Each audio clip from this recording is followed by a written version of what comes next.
여러분, 날씨가 춥습니다. 또 불가피하게 영상으로 하나님의 말씀을 전합니다. 우리 같이 말씀을 통하여 하나님께서 주신 메시지를 저희가 알아보도록 하겠습니다. 사무엘하 6장 12절부터 23절의 말씀입니다. 제가 번역하겠습니다. 어떤 사람이 다윗에게 아뢰어 이르되 여호와께서 하나님의 괴로 말미암아 오벳 에돔의 집과 그의 모든 소유에 복을 주었다 한지라. 다윗이 가서 하나님의 궤를 기쁨으로 메고 오벳 에돔의 집에서 다윗성으로 올라갈새 여호와의 궤를 맨 사람들이 6걸음을 가매 다윗이 소와 살찐 송아지로 제사를 드리고 다윗이 여호와 앞에서 힘을 다하여 춤을 추는데 그때에 다윗이 배 에봇을 입었더라. 다윗과 온 이스라엘 족속이 즐거이 환호하며 나팔을 불고 여호와의 궤를 메어오니라. 여호와의 궤가 다윗성으로 들어올 때에 사울의 딸 미갈이 창으로 내려다보다가 다윗 왕이 여호와 앞에서 뛰놀며 춤추는 것을 보고 심중에 그를 업신여기니라. 여호와의 궤를 메고 들어가서 다윗이 그것을 위하여 친 장막 가운데 준비한 자리에 그것을 두매 다윗이 번제와 화목제를 여호와 앞에 드리니라. 다윗이 번제와 화목제 드리기를 마치고 만군의 여호와 이름으로 백성에게 축복하고 모든 백성 곧 이스라엘의 온 무리에게 남녀를 막론하고 떡 한 개와 고기 한 조각과 건포도 떡 한 덩이씩을 나눠주매 모든 백성이 각기 집으로 돌아가니라. 다윗이 자기의 가족에게 축복하러 돌아오매 사울의 딸 미갈이 나와서 다윗을 맞으며 이르되 이스라엘 왕이 오늘 어떻게 영화로우신지 방탕한 자가 염치 없이 자기의 몸을 드러내는 것처럼 오늘 그의 신복의 계집종의 눈앞에서 몸을 드러내셨도다 하니 다윗이 미갈에게 이르되 이는 여호와 앞에서 한 것이니라. 그가 너희 아버지와 그의 온 집을 버리시고 나를 택하사 나를 여호와의 백성 이스라엘의 주권자로 삼으셨으니 내가 여호와 앞에서 뛰놀리라. 내가 이보다 더 낮아져서 스스로 천하게 보일지라도 너가 말한 바 계집종에게는 내가 높임을 받으리라 한지라. 그러므로 사울의 딸 미갈이 죽는 날까지 그에게 자식이 없으니라. 아멘. 자, 오늘 본문은 법궤를 헤브론에서 예루살렘으로 이제 옮긴 이야기입니다. 예루살렘을 옮기는 그 과정 가운데는 여러 실수가 있었고 또 여러 불상사가 있었습니다. 먼저 다윗의 실수를 두 가지로 정리하면 첫째로 하나님이 계신 곳에 다윗이 가야 했습니다. 그런데 다윗은 자신이 있는 곳에 하나님의 법궤를 옮기려고 했습니다. 두 번째 실수입니다. 법궤를 수레에 운반한 다윗입니다. 법궤는 사람이 직접 어깨에 메고 운반해야 하는 것이 하나님께서 이스라엘 백성들에게 지시한 명령이었습니다. 하지만 다윗은 그 법을 지키지 않고 수레에 법궤를 태웠습니다. 아마도 시간이 급했던 것 같습니다. 빨리 가야 할 어떤 이유가 있었던 것 같습니다. 그 어떤 이유를 상상해 보면 하루빨리, 한시빨리 북이스라엘의 사람들, 그들의 동의를 받고 싶은 다윗의 심정이었을 것입니다. 빨리 인정을 받아서 자기가 자신의 왕권을 사용하고 통치하고 싶었던 마음이었을 것 같습니다. 결국 실패로 돌아갑니다. 법궤는 오벳 에돔의 집에서 3개월을 보냅니다. 실수한 이 다윗은 3개월 동안 많은 생각을 했을 것입니다. 그리고 마침내 다윗은 그 3개월 동안 자신이 잘못했다는 것을 알고 고쳐 나가기 시작합니다.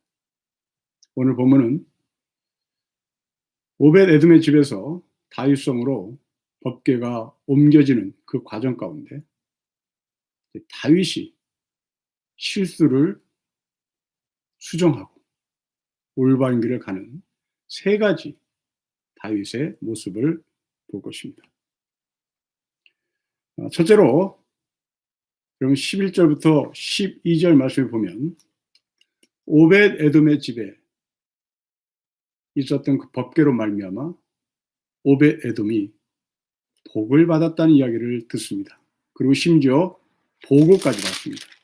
제가 말씀 읽어보면 여호와의 궤가 가드 사람 오벳 에돔의 집에서 석 달을 있었는데 여호와께서 오벳 에돔과 그의 온 집에 복을 주시니라.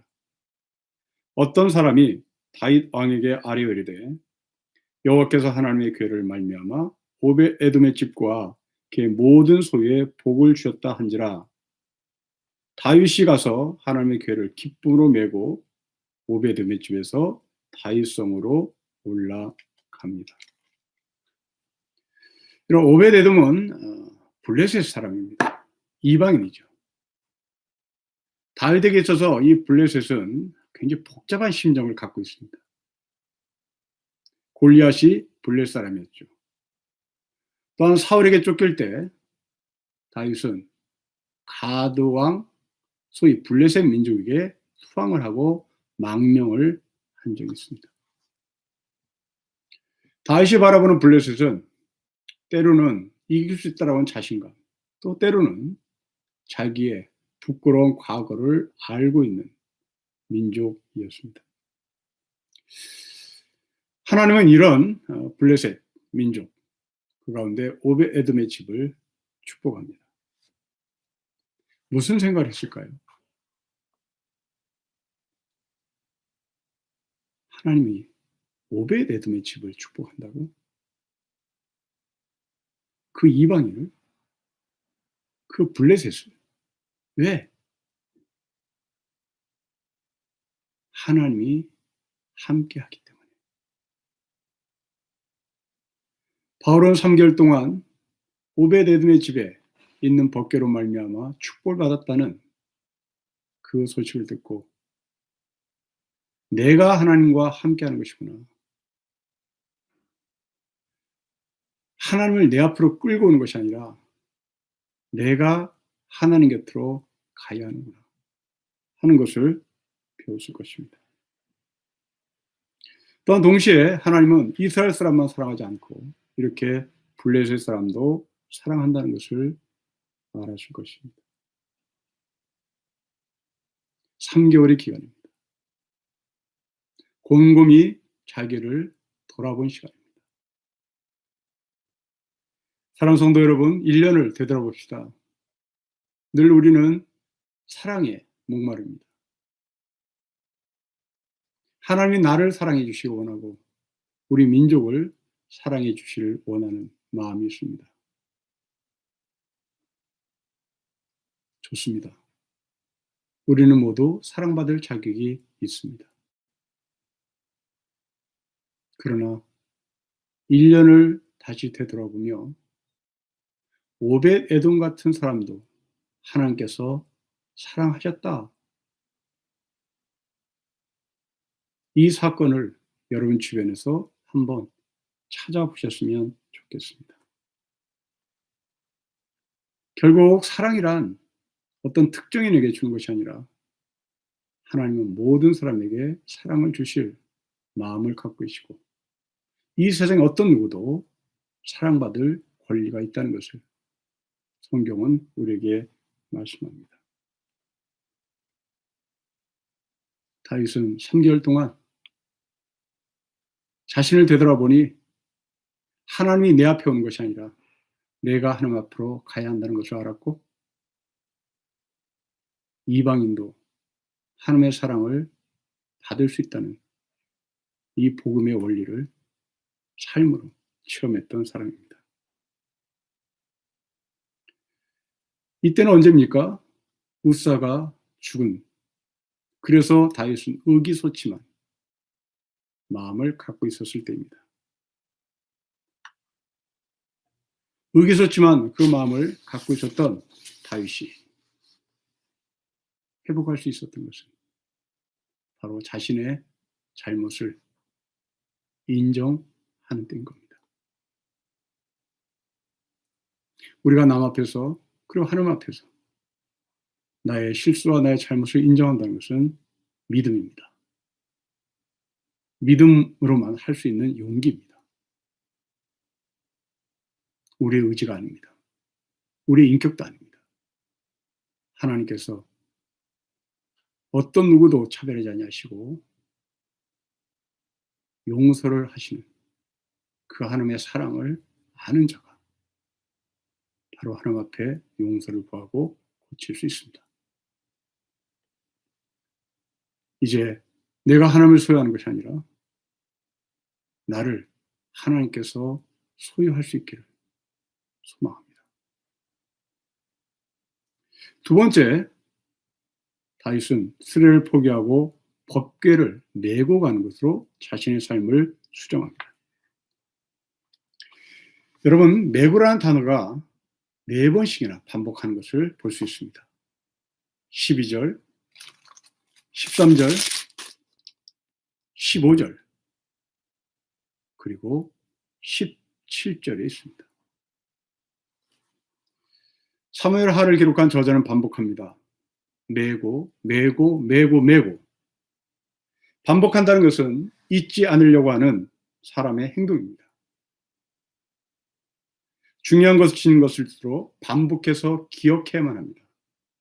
우리는 하나님의 말씀을 반복함으로 말미암아 우리의 잘못을 기억하고 우리의 잘못을 수정해 갈 수 있었으면 합니다. 저는 이 반복한다는 말씀을 몸으로 체화한다라는 말로 표현하고 싶습니다. 중국의 주의라고 하는 현자는 독서 방법 중에 체인이라는 표현을 씁니다. 몸에 도장을 찍는다는 말입니다. 우선 책을 손에 잡습니다.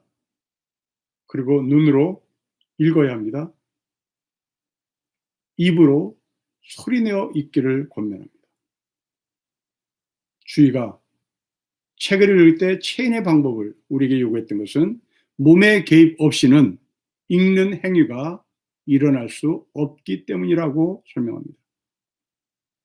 반복해서 읽는 독서의 방법, 심지어 외울 수 있을 때까지 읽는 독서의 방법을 주의는 주장합니다. 반복해서 읽는 것, 그것은 그 말씀이 우리의 삶에 체화되는 겁니다. 저는 책을 읽을 때 왜냐, 왜 그럴까, 왜라는 질문을 하면서 읽습니다. 하베쿡스라고 하는 신학자는 이 말을 아래로부터 성경을 읽기라는 표현을 합니다. 다시 말하면 익숙한 말씀이라 할지라도 거꾸로 읽어보자는 겁니다. 익숙한 말씀이라도 방향을 바꿔서 생각해 보자는 말입니다. 아래로부터라고 한다면 고대 시대의 시간으로 들어가 봐서 생각할 때 남성 중심의 사고에서 여성 중심의 사고, 주류의 사고에서 비주류의 사고, 기득권자의 사고에서 기득권을 갖지 못한 자의 자리에서 사고를 해보자는 말입니다. 예를 들면 우리는 피라밋을 만든 사람이 파라오라고 얘기하고 말장성을 쌓은 사람이 진시 황제라고 얘기합니다. 하비콕스의 말대로 아래부터 성경을 읽기, 왜 진시 황제일까? 왜 파라오일까? 라는 질문을 하면 말장성은 진시 황제가 쌓은 것이 아니라 당시의 노예들이 쌓았습니다. 피라밋은 파라오가 쌓은 것이 아니라 에집트에 신음하는 노예들이 쌓은 것입니다. 이것이 몸으로 체화시키면서, 아니 삶으로 체화시키면서 책을 읽는 것입니다. 그렇게 삶으로 체화시켜 책을 읽을 때 우리는 그 책에서 배운 것을 행동으로, 삶으로 표현할 수밖에 없겠죠. 또한 이렇게 반복하는 표현들은 우리의 왜라는 질문에 답을 줄 수 있습니다. 여러분, 질문을 언제 합니까? 우리가 어떤 것을 모를 때 합니다. 어떤 때는 조금 알고 있을 때 질문합니다. 또한 우리가 무엇을 알고 싶을 때 질문합니다. 질문은 우리를 성경의 깊은 세계로 인도합니다. 하나님의 창조주의 세계 속에 우리를 안내하십니다. 때문에 우리가 할 수 있는 질문은 한도 끝도 없어야 합니다. 질문은 사람에게 주어진 특권이라고 저는 생각합니다. 질문을 함으로써 우리는 진리의 세계에 더 깊이 들어갈 수 있기 때문입니다. 반복되는 표현들에 질문하십시오. 왜라는 질문하십시오. 그리고 아래로부터 읽어보십시오. 거꾸로 사고를 바꾸어 보십시오. 다윗은 자신의 관점으로 법궤를 옮기려고 했다면, 그래서 실패한 사람이었다면 이제는 그 모든 것들을 고치고 하나님의 방법대로 성경을 읽기 시작했고 자신의 생각을 바꿨습니다. 그로 다윗은 자신 앞에 하나님을 데려오는 것이 아니라 자신이 직접 하나님과 동행합니다. 하나님을 빨리 자신의 자리에 옮기고 싶은 마음에서 이제는 하나님과 발걸음을 맞추고 있습니다. 바로 그것이 술에 태웠던 법궤가 아니라 직접 사람이 메고 같이 보조를 맞춰가며 길을 걷는 겁니다. 같이 길을 걸었다는 것은 서로가 교감한다는 말이죠. 서로의 숨소리를 교환한다는 말입니다. 사랑하는 성도 여러분, 남편과 아내인 두 부부가 보조를 맞춰본 적이 언제였습니까? 지금 보조를 맞추고 계십니까? 함께 길을 걸어가십니까? 호흡을 서로 교환하고 있습니까? 서로 사랑하는 부부인 것을 증명하는 겁니다. 다윗은 하나님과 보조를 맞추고 있으며 이제 하나님과 호흡하고 있고 하나님과 사랑을 나누고 있습니다. 신령교회 성도 여러분, 사랑하는 사람이 되었으면 좋겠습니다. 부모와 자식이 같은 길을 걸어가기를 소망합니다. 부부가 동일한 위치에서 함께 보조를 맞춰가는 부부가 되었으면 좋겠습니다. 상대방의 마음을 읽고 상대방의 마음을 위로하고 격려하고 때로는 도전하여 함께 하나님께서 우리에게 주어진 인생의 길을 갔으면 좋겠습니다. 세 번째, 다윗은 그 법궤가 옮겨지는 과정에서 춤을 춥니다. 14절 말씀에 보면 다윗은 에봇을 입고 춤을 췄다고 기록합니다. 그런데 이 에봇은 배로 만들었습니다. 에봇은 제사장이 입는 옷입니다. 다윗은 정치인 신분을 포기했단 말입니다. 왕의 신분을 포기했단 말입니다. 제사장의 옷을 입습니다. 그리고 법궤가 이동하는데 참여합니다. 왜 그랬을까요? 제사장은 생명을 다루는 사람입니다. 다윗은 법궤가 이동될 때 에봇을 입음으로 말미암아 자신은 생명을 살리는 지도자가 되겠다고 고백하고 선포하고 있는 것입니다. 사랑하는 신령교회 성도 여러분, 여러분은 자녀들에게 어떤 지도자로, 어떤 부모로 서 계십니까? 서시겠습니까? 빵을 주는 부모의 역할로 나의 삶을 다했다고 생각하시면 큰 오산 아닙니다. 다윗처럼 에봇을 입어야 합니다. 다윗처럼 에봇을 입고 자녀들 앞에 제사장의 삶을 보여줘야 합니다. 빵만으로 사람을 살릴 수 없습니다. 하나님의 말씀으로도 우리 자녀들은 양육되어야 합니다. 그런데 더 놀라운 것은 이 에봇이 배로 짠 옷이었다는 것이 좀 특이합니다. 이런 배는 당시에 흔한 옷감이었습니다. 서민들이 입는 옷이 바로 배옷이었습니다. 다윗은 서민들을 위한 제사장, 서민들의 생명, 서민들의 인권, 서민들의 아픔을 위로하는 지도자로 서겠다는 고백입니다. 이 나라의 지도자들이 서민을 위한 정치를 폈으면 좋겠습니다. 서민들을 위한 인권, 서민들을 위한 복지, 서민들을 위한 민생 법안들을 만들어 정말 서민이 죽지 않고 서민이 다치지 않고 사는 그런 나라가 되었으면 좋겠습니다. 다윗은 이 옷을 입고 춤을 췄습니다. 여러분, 이 이야기는 대단히 충격적인 그림입니다. 고대 시대에 남자들은 춤을 추지 않습니다.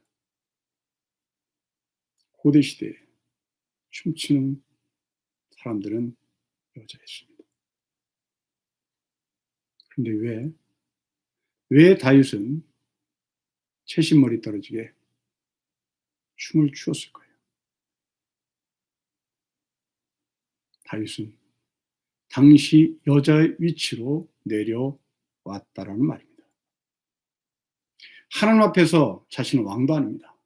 하나님 앞에서 자신은 제사장도 아닙니다.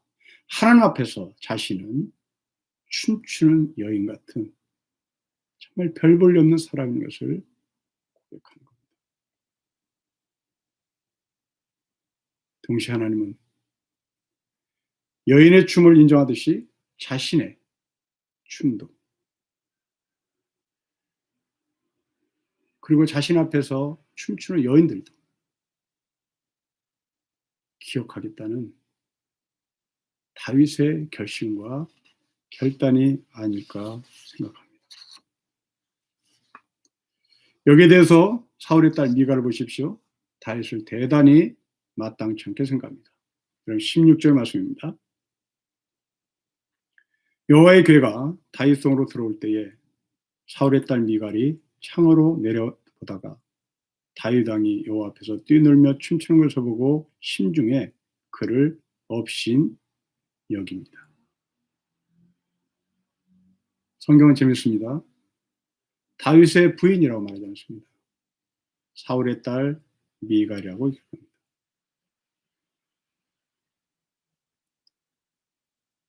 부부인 부부이지만 부부로 살고 있지 않다는 것을 저자는 우리에게 메시지로 던지고 있습니다. 아마도 미갈은 자신이 여인이기 때문에 자신이 춤을 춰야 한다는 삶을 부끄러워했는지도 모르겠습니다. 우리는 사회가 만들어 놓은 그런 규범 안에 갇힐 때가 많지요.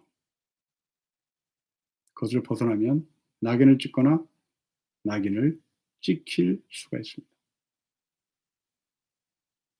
미갈은 이런 삶이 무서웠던 것이죠. 하지만 다윗은 그 벽을 허뭅니다. 요즘 드라마 중에 며느라기라는 드라마가 있습니다. 시청하지 않지만 뉴스를 통해서 알게 된 정보는 우리나라 사람들이 만들어 놓은 잘못된 규범, 규례들을 허물어가는 그런 드라마인 것 같습니다. 개혁해야 합니다. 미갈은 옛날 것을 고수하는 사람이었다면 다윗은 그것을 개혁해 나가는 사람이었습니다. 기독교인들, 특히 개신교인들은 개혁하는 사람들입니다.